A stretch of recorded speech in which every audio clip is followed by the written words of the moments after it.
샬롬, 오늘의 말씀 지기인 이지황 간사입니다.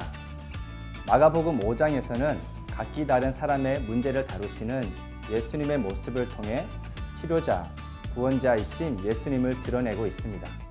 1절에서 20절은 귀신 들린 사람, 25절에서 34절은 혈루병을 앓고 있는 여인, 38절에서 43절에서는 죽은 소녀가 등장합니다. 이들은 모두 인간의 능력과 의지 그리고 계획으로는 회복 불가능한 상태에 이른 사람들이라는 공통점이 있습니다.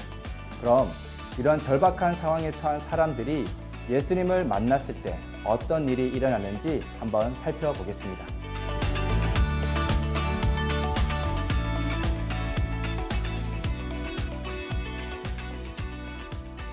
예수님은 회당장 야이로의 간곡한 부탁에 힘입어 그의 딸을 살리기 위해 이동 중에 계셨습니다. 예수님께서 가시는 곳마다 사람들이 몰려왔기 때문에 군중에 휩싸여 걷는 것조차 쉽지 않은 상황이었습니다. 그런 상황 속에서 혈루증을 앓은 여인이 등장합니다. 26절에서 소개하고 있는 것처럼 그녀는 치료를 위해 다수의 명의를 찾아가 치료를 시도했지만 번번이 실패했습니다. 치료를 시도하면 할수록 여인은 재산을 탕진하고 결국 가진 모든 것을 상실한 상황이었습니다. 병에서 낫고자 하는 노력이 오히려 상황을 악화시키고 결국 일상적인 삶이 더욱 힘들게 되는 상황이었습니다. 이름난 명의를 찾아갈 때는 그만큼의 기대 심리가 작용하기 마련입니다. 이번에는 다를 거야. 이 의사라면 나를 회복시킬 수 있을 거야 라는 기대 심리는 적지 않는 믿음을 동반하게 됩니다. 하지만 그 여인의 믿음의 종류, 크기와는 상관없이 믿음의 대상자, 즉 의사가 명확한 원인을 진단하고 적절한 처방을 할 수 있는 능력과 의지가 없다면 여인의 믿음은 아무 소용이 없을 것입니다. 이에 비해 우리가 믿고 있는 예수님은 진정한 믿음, 신뢰의 대상이 되십니다. 예수님은 자신의 옷자락을 만진 이 여인을 한사코 확인하고자 하셨습니다. 31절의 제자들의 반응으로 보아 이미 수많은 사람들이 엉켜 있어서 자이든 타이든 예수님의 옷자락을 건드린 것으로 보입니다. 그렇기에 제자들은 어떻게 이런 상황에서 옷이 닿지 않을 수 있냐고 예수님께 반문하고 있습니다. 하지만 여인은 확고한 믿음을 가지고 의도적으로 예수님께 접근해 그의 옷자락을 만졌습니다. 그녀는 예수님이 그동안 자신이 만난 명의들과는 차원이 다른 존재라는 것을 믿었습니다.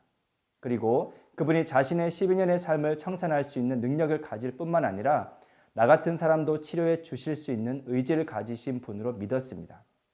이러한 여인의 확고한 믿음은 세상 유일의 신뢰의 대상이신 예수님을 통해 그녀 삶에 바로 지금 실제가 되었습니다. 29절에서는 예수님의 옷자락을 만지는 순간 자신의 병이 나은 것을 느끼며 기쁨을 누릴 틈도 없이 옷자락을 만진 사람을 찾으려는 예수님의 모습에서 두려움을 느끼는 여인을 볼 수 있습니다. 자신을 찾으려 하시는 예수님의 모습을 보며 감사하고 기뻐해야 하겠지만 오히려 여인은 율법을 범하는 행동을 한 것으로 죄책감에 휩싸이게 됩니다. 혈루증은 부정하다고 여겨져서 사람들과의 접촉이 금지되어 있기 때문입니다. 또한 부정한 대상이 접촉하는 대상도 동시에 부정하게 여겨지기 때문에 예수님께 죄책감을 가질 수도 있었을 것입니다. 예수님은 그런 여인을 정죄하지 않으시고 그녀가 단지 옷자락을 만져서 치유가 일어난 것이 아니라 믿음 때문에 회복과 구원을 얻었다고 주지시키셨습니다.